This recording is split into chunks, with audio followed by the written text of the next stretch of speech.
Imposter syndrome does not exist. It is literally a figment of your ego mind. And I'm going to tell you why. Stick around. I am Lindsey, a professional psychic medium and source channel. Check out the link, alchemistic.net, on my profile, and go subscribe to my YouTube because that's where I mostly am. And get on my email list because I am hosting Soul Tribe energy activations coming soon, and you'll know the logistics if you get on my email list. Okay, so if you landed on this, you are dealing with imposter syndrome. And what I mean by imposter syndrome is you are intuitive. You have an inkling that you might be psychic, but before things come out of your mouth, you are discrediting the information that you're getting. You're not saying the things that are coming to you because you think that you're just pretending to be intuitive, or you're just pretending to be a psychic. You aren't that powerful. You suck.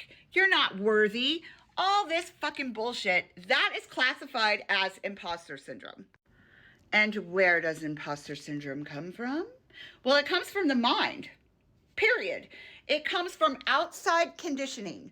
And what I mean by that is anything outside of your body that is imposing its thoughts, views, emotions, ways of thinking about yourself onto you, that is imposed conditioning, not original thought, conditioning, feeling, source-led consciousness from the inside.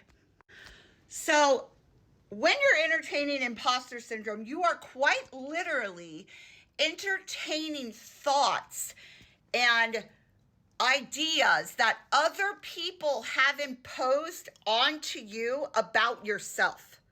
So you in turn are allowing other people and other people's thoughts about you run your life, which in the grand scheme of things does not fucking matter and doesn't exist.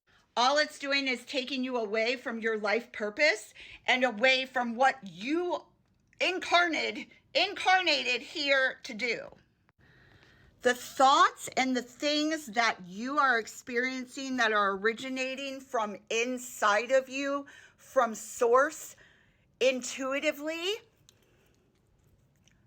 that is all that matters. And when you don't say them because of imposter syndrome, because you think that, oh, somebody else says that. Oh, that's the way that somebody else teaches.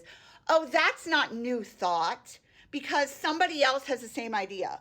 Well, let me tell you something. We are all from source consciousness. We are all from the same higher mind. We are just having different experiences in different bodies. So everybody receives the same downloads. We just perceive it differently. Imposter syndrome, you should actually be grateful for it because experiencing imposter syndrome allows you to notice where you're allowing your mind to lead your life, not your spirit and your source consciousness and intuition, which is your pure operating system. The mind should be second. You pick up your mind to use as a tool to help you in your journey, not let it run the show, which is how imposter syndrome shows up. If you're letting imposter syndrome control you, you aren't being soul-led. You are letting your mind be in control. And when you notice it and become conscious of it, great. Be grateful for it and get yourself back into alignment with creative flow. And the way that you do that is subscribe for more. Bye.